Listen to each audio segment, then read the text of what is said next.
इससे पहले हुमायूं के बारे में हम लोग पढ़ लिए कि उन्होंने कौन कौन से किला पर विजय प्राप्त किया और कौन कौन से संधि करके किसके साथ समझौता कर लिया था। अब आगे के कहानी में हम लोग देखते हैं हुमायूं का अगला जो अभियान होता है वह होता है बंगाल अभियान। अच्छा से सुनिए कहानी को। बंगाल अभियान के लिए जब हुमायूं निकलता है तो वह बिहार के क्षेत्र को पार करके, यहाँ क्या है, दिल्ली है, दिल्ली है। हुमायूं कहाँ है? दिल्ली में। अब दिल्ली से यहाँ पर शेर खां था। कौन था? शेर खां बिहार के क्षेत्र था, ये लगभग बिहार का क्षेत्र था, शेर खां था। और इधर में हो गया क्या? बंगाल। इधर में था बंगाल। तो 1539 ईस्वी में अब हुमायूं क्या किया कि बंगाल को जीतने के लिए दिल्ली से निकल पड़ा। तो दिल्ली से निकल पड़ा तो इधर से होते हुए बंगाल गया। तो इधर से होते हुए बंगाल गया कि शेर खां से थोड़ा सा भेंट कर लेंगे और कुछ सेना ले लेंगे। 500 तो पहले ले ही लिए थे, कुछ सेना और शेर खां से ले लेंगे और बंगाल पर चले जाएंगे। तो बिहार से होते हुए जब हुमायूं बंगाल की तरफ गया तो शेर खां ने हुमायूं की मनोबल बढ़ाया। इस समय भी थोड़ा बहुत सेना दे दिया कि जाइए, कोई बात नहीं है, अच्छी बात है, जाइए बंगाल को जीत करके आइए। और तब तक शेर खां बहुत मजबूत स्थिति में हो गया था, बहुत मजबूत। हुमायूं बंगाल विजय के बाद जब वापस आ रहा था तो यहीं पर एक किला था, क्या? चौसा का किला। क्या था? चौसा का किला। इसी चौसा के किला में क्या किया गया? शेर खां ने हुमायूं को घेर लिया। देखिए, शेर खां तो मदद किया था इससे पहले जो भी संधि था, जो शर्त था, उसके हिसाब से शेर खां क्या कर रहा था? हुमायूं की मदद।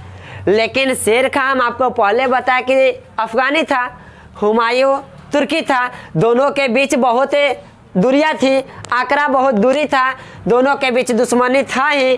अब शेर खां समय का इंतजार कर रहा था, सेना मजबूत कर रहा था। अब वह समय शेर खां को लगा कि आ गया है हुमायूं से टक्कर लेने का। बंगाल जाते समय तो बहुत अच्छा से पीठ थपथपा दिया हुमायूं का कि जाइए बंगाल विजय प्राप्त करके आइए। हुमायूं भी खुशी में चल गया बंगाल की तरफ, बंगाल पर विजय भी प्राप्त कर लिया। बंगाल विजय के बाद जब वापस लौट रहा था तो यही शेर खां क्या किया कि यहाँ चौसा के किला में हुमायूं को घेर लिया। अब चौसा कहाँ है? अपना बिहार। बक्सर जानते हैं, बक्सर का नाम सुने होंगे। बक्सर, आरा, बक्सर, भभुआ, मोहनिया सब उधरे है। तो उधर में ही है, वही क्षेत्र है शेर खां का क्षेत्र।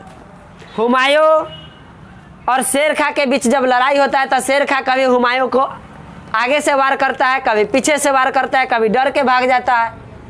हुमायूं को अच्छा से समझ में नहीं आ रहा है कि शेर खां क्या कर रहा है, मजाक कर रहा है कि हमसे युद्ध कर रहा है। करते करते थोड़ा सा समय व्यतीत किया। समय ऐसा था कि बिहार में बाढ़ बहुत तूफान पे था। रात्रि में जब हुमायूं आराम करने लगा तो मध्य रात्रि में शेर खां क्या किया, हुमायूं पर डायरेक्ट अटैक हो गया। बाढ़ इतना अधिक था कि हुमायूं घोड़ा पर चढ़ के जब भागने लगा तब बाढ़ में घोड़ा उसका पार नहीं कर पाया और गंगा नदी में घोड़ा भी डूब गया। बक्सर के आसपास से गंगा नदी बहती है, उस गंगा नदी में बहुत ही तूफान बाढ़ था। उस बाढ़ में क्या होता है, घोड़ा डूब जाता है। बहुत सारे हुमायूं के सैनिक घोड़े उस बाढ़ में दह करके कहाँ चला जाता है पता नहीं, लापता हो जाता है। और यहाँ तक कि हुमायूं का घोड़ा भी उसमें डूब जाता है, वह नदी पार नहीं कर पाता है। अब उसमें डूब जाता है तो हुमायूं को जैसे तैसे उसी समय रात में ही एक मछुआरा जब मछली मारने के लिए जब देखता है कि बाढ़ अचानक तूफान में आ गया है, पानी अधिक बढ़ गया है, तब मछली मारने के लिए जाल बिछाता है रात्रि में ही। तो उसके जाल में फंस जाता है कौन? हुमायूं। हुमायूं जाल में फंसता है तो अब वह जो मछुआरा था उसका नाम था क्या? निजाम खां। निजाम खां। निजाम खां देखता है कि यह इतना बड़ा मछली जाल में कैसे फंस गया। जब जाल अपने पास ला करके देखता है तो उसे लगता है कि यह कोई बड़े घराना का लड़का है, कोई राजपूताना घर से है। वह क्या करता है, उसे निकालता है। बाद में पता चलता है कि वह दिल्ली का शासक हुमायूं है। वह खूब बढ़िया से वस्त्र धारण किए हुए था, राजा था तो मुकुट उकुट धारण किए हुए था। उसे पता चला कि यह दिल्ली के शासक हुमायूं है। हुमायूं ने निजाम खां से सहायता लेकर के जैसे तैसे उसे नदी पार, निजाम खां क्या करता है, नदी पार करा देता है। हुमायूं बच जाता है और भागते भागते वह किसी तरह दिल्ली पहुंचता है। किस युद्ध में? चौसा का युद्ध, इसी को कहा गया था। चौसा का युद्ध किसके बीच हुआ था? हुमायूं और शेर खां के बीच। तो इस युद्ध में पता चला कि शेर खां विजय प्राप्त कर लिया, शेर खां जीत गया। हुमायूं डर से भागा, नदी में डूबते डूबते बचा, किसी तरह से भाग खड़ा हुआ तो युद्ध में विजय प्राप्त कर लिया। कौन? शेर खां। शेर खां जब विजय प्राप्त कर लिया तब उन्होंने खुशी में क्या किया, अपने नाम को बदल के थोड़ा सा टाइटल लगा लिया, एक उपाधि धारण कर लिया, शेर शाह की उपाधि धारण कर लिया। चौसा के युद्ध में विजय प्राप्त करने के बाद शेर खां कौन सा उपाधि लिया? शेर शाह की उपाधि धारण कर लिया। चौसा का युद्ध कब हुआ था आपको बताए? 1539 में। किसके किसके बीच हुआ था? हुमायूं और शेर खां के बीच हुआ था। कहाँ हुआ था? बिहार के बक्सर में। अच्छा, किस नदी के किनारे? कह सकते हैं गंगा नदी के किनारे। अब हुमायूं जब बचते बचते जैसे तैसे कहाँ पहुँचा? दिल्ली। तो दिल्ली में उन्होंने निजाम खां को बुलाया। निजाम खां से बहुत प्रसन्न हुआ, खुशी हुआ कि निजाम खां ने मेरी जान बचाया। दिल्ली में हुमायूं ने निजाम खां को बुलाया और दिल्ली बुला करके उसे एक दिन के लिए शासक बनाया, दिल्ली के शासक। किसे? निजाम खां को। हुमायूं ने एक दिन के लिए दिल्ली की शासक बनाया था निजाम खां को। अब निजाम खां करे तो क्या करे, एक दिन के लिए शासक बना, किसी तरह से इतिहास में इसका नाम तो आ ही गया, तो कुछ ऐसा अच्छा काम कर दे। तो इन्होंने चलाया था चमड़े का सिक्का। चमड़े का सिक्का किसने जारी किया था? निजाम खां। निजाम खां कौन था? एक मछुआरा था जिन्होंने हुमायूं की जान बचाया था। तो इससे ज्यादा कोई बातें नहीं है। एक दिन के लिए शासक बना और एक सिक्का जारी किया था, चमड़े का सिक्का। उसके बाद फिर से अपना हुमायूं क्या किया? दिल्ली पर अपन शासन करने लगा।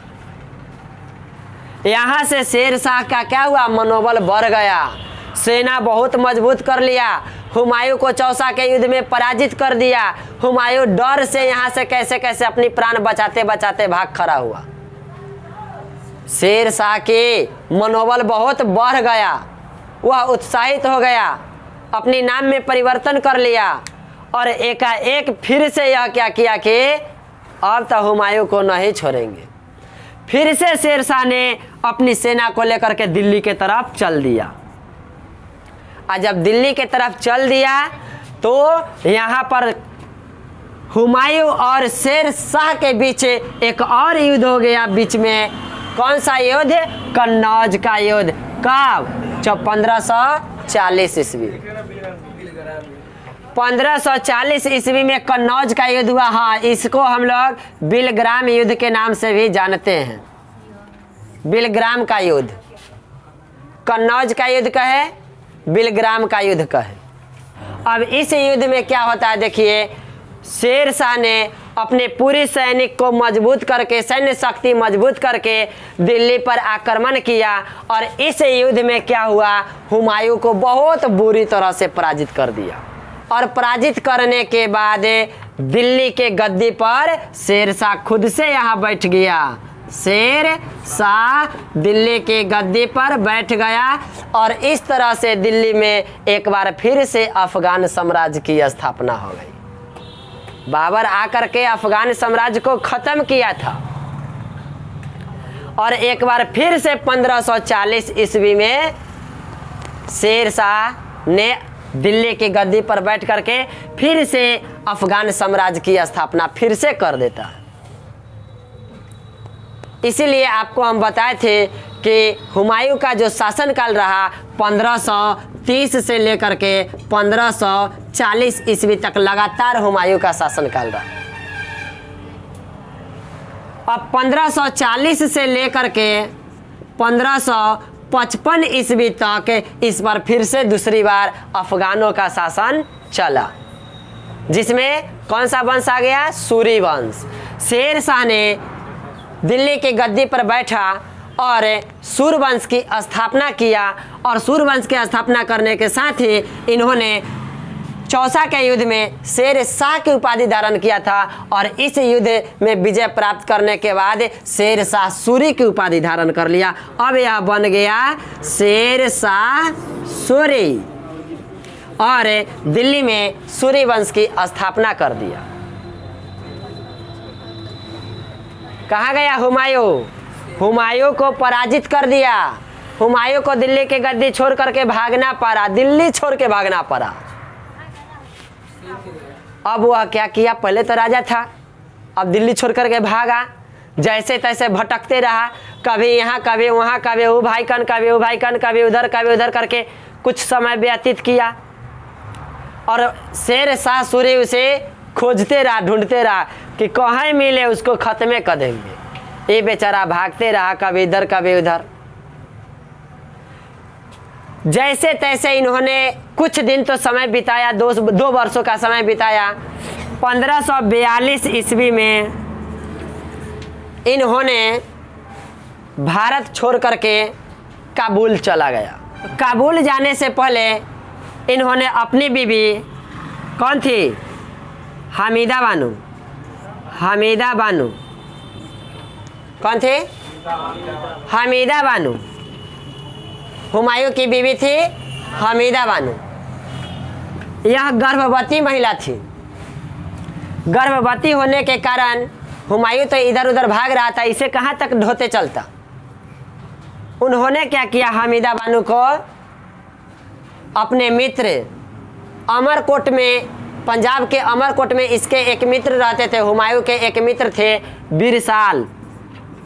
बिरसाल थे अमरकोट, अमरकोट के राजा थे। हमीदा बानो को क्या किया? हुमायूं बिरसाल के महलों में रख दिए। अपने मित्र से कहे कि हम काबुल जा रहे हैं, आप कुछ समय के लिए हमीदा बानो को अपने महलों में रख लीजिए। बिरसाल के महल में, अमरकोट में रख करके वह खुद कहाँ चला गया? काबुल चला गया। वहीं पर अमरकोट में ही हमीदा बानो से एक संतान जन्म लेता है, जो होता है कौन? अकबर। अब हुमायूं के बाद हम लोग पढ़ेंगे अकबर के बारे में, अगला शासक अकबर ही बनता है। इसका जन्म होता है 15 अक्टूबर 1542 को। कहाँ पर हुआ था? अमरकोट में। हमीदा बानो के बारे में पता चल गया। हमीदा बानो कहाँ रहे? बिरसाल के महल में, अमरकोट में। उसी अमरकोट में संतान जन्म लिया, जिसका नाम क्या हुआ? अकबर। कब जन्म लिया? 15 अक्टूबर 1542 को। और हुमायूं के बारे में क्या बताया कि हुमायूं कहाँ चला गया? काबुल। कहाँ चला गया था? काबुल चला गया। काबुल में कुछ दिन रहने के बाद फिर से वह काबुल से चला गया कहाँ? ईरान। कहाँ चला गया? ईरान चला गया। और ईरान में बहुत समय व्यतीत किया। बहुत समय व्यतीत करने के बाद ईरान में ही हुमायूं सेना का निर्माण किया, एक सेना का गठन किया। और उस सेना को गठन करने के बाद बहुत समय व्यतीत किया ईरान में, और एक मजबूत सेना बना लिया। अभी हुमायूं को ईरान में ही सेना बनाने के लिए छोड़ देते हैं। तब तक शॉर्टकट में थोड़ा सा हम लोग दिल्ली की इतिहास को थोड़ा सा देख लेते हैं, फिर से विस्तार पूर्वक हम लोग पढ़ेंगे शेर शाह सूरी की पूरी कहानी। थोड़ा सा इधर पढ़ लेते हैं कि हुमायूं को तो दिल्ली से भगा दिया, दिल्ली की गद्दी पर शेर शाह सूरी बैठ गया। शेर शाह सूरी पूरा मजबूत हो गया था, और पूरे जितने साम्राज्य था आसपास में सभी जगह अफगानी शासक को बैठा दिया। फिर से पूर्ण रूप से दिल्ली पर, यानी कि भारत पर अफगानी साम्राज्य चलने लगा। संजोग से शेर शाह सूरी ज़्यादा समय तक शासन नहीं कर पाया। 1540 ईस्वी में तो वह गद्दी पर बैठवे किया था। अब 1545 ईस्वी में 1545 ईस्वी में वह बारूद से अपने विस्फोट हो गया और अपने बारूद से अपने वह क्या हो गया था, मर गया था। तो 1540 से 1545 तक ही मात्र शेरशाह सूरी दिल्ली की गद्दी पर रहा। शेरशाह सूरी के मरने के बाद इस्लाम शाह सूरी कहिए या इस्लाम सूरी, शेरशाह सूरी का बेटा, वह कुछ दिन तक शासन किया। 1545 से 1553 तक 1553 तक कौन शासन किया? इस्लाम शाह सूरी, शेरशाह सूरी का बेटा। 53 में यह भी मर गया। 53 में इसे मरने के बाद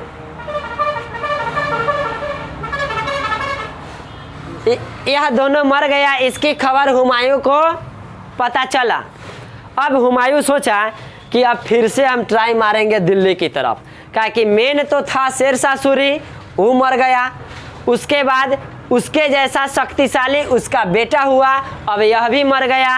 अब तक दिल्ली पर कोई छोटा मोटा शासक होगा, उससे तब फरिया ही लेंगे, तब तक तो अपन सेना को मजबूत कर ही लिया था। 53 में जब इस्लाम शाह सूरी मर जाता है, तब इसका जो सेनापति रहता है वह दिल्ली की गद्दी पर बैठता है। इस्लाम शाह सूरी के मरने के बाद दिल्ली की गद्दी पर कौन बैठता है? इस्लाम शाह सूरी के सेनापति था सिकंदर सूरी। सिकंदर सूरी जब दिल्ली की गद्दी पर बैठा, तब यहाँ से हुमायूं ने तैयार हो गया, सोच लिया कि अब हम फिर से पुनः दिल्ली पर आक्रमण करेंगे। ऐसा सोचने के बाद इन्होंने तैयार भी हो गया। अपना हुमायूं ईरान से चल दिया फिर से किधर? भारत की ओर। तो रास्ते में एक साम्राज्य को जीता, किसे? लाहौर को जीत लिया। किसे जीत लिया? लाहौर को जीता। और उसके बाद जीता पेशावर को जीता। अब इसे पहुंचना था भारत की तरफ। कहाँ? भारत के बीच सेंटर दिल्ली में। जब दिल्ली में पहुंचना था तो इससे पहले ही यहाँ पर पंजाब में ही एक युद्ध हो गया। यहाँ पर एक युद्ध हुआ पंजाब में। 1555 में सरहिंद का युद्ध हुआ। 1555 में सरहिंद का युद्ध हुआ। जब हुमायूं कहाँ से चला? ईरान से। किधर? भारत की तरफ, दिल्ली की तरफ। तो किसे जीत लिया? पहले लाहौर को, उसके बाद पेशावर को जीत लिया। अब दिल्ली की तरफ आने वाला था। दिल्ली की तरफ बढ़ता है कि यहीं पर पंजाब में युद्ध होता है। कौन सा युद्ध? सरहिंद का युद्ध 1555 में। सरहिंद का युद्ध 1555 में किसके किसके बीच? हुमायूं और इधर था हुमायूं और सिकंदर सूरी के बीच युद्ध हुआ था। कौन सा युद्ध? सरहिंद का युद्ध। हुमायूं और सिकंदर सूरी के बीच। हुमायूं और सिकंदर सूरी के बीच कौन सा युद्ध हुआ था? सरहिंद का युद्ध। कब? 1555 में। और सरहिंद के युद्ध में हुमायूं की तरफ से जो सेनापति का नेतृत्व कर रहा था वह था बैरम खां। याद कर लीजिए, बैरम खां की एंट्री हो गया यहाँ से। बैरम खां बहुत अच्छा सेनापति था हुमायूं का, बहुत विश्वसनीय सेनापति था। हुमायूं सबसे ज़्यादा विश्वास करता था किसी पर तो वह था बैरम खां। सबसे ज़्यादा विश्वास करता था। उसका विश्वसनीय सेनापति हुमायूं का कौन था? बैरम खां। तो बैरम खां किस युद्ध का नेतृत्व किया था? सरहिंद युद्ध का नेतृत्व किया था। कब? 1555 में। 1555 में सरहिंद का युद्ध हुआ और सरहिंद के युद्ध में सिकंदर सूरी को इन्होंने पराजित कर दिया और इसे पराजित करके एक बार फिर से दिल्ली की गद्दी पर हुमायूं दूसरी बार स्थापित हो गया। मतलब दूसरी बार फिर से यह दिल्ली की गद्दी पर बैठ गया। कौन? हुमायूं। कहिया बैठा? 1555 में। किसे पराजित करके? सिकंदर सूरी को पराजित करके। किसे पराजित करके? सिकंदर सूरी को पराजित किया। किस युद्ध में? सरहिंद के युद्ध में।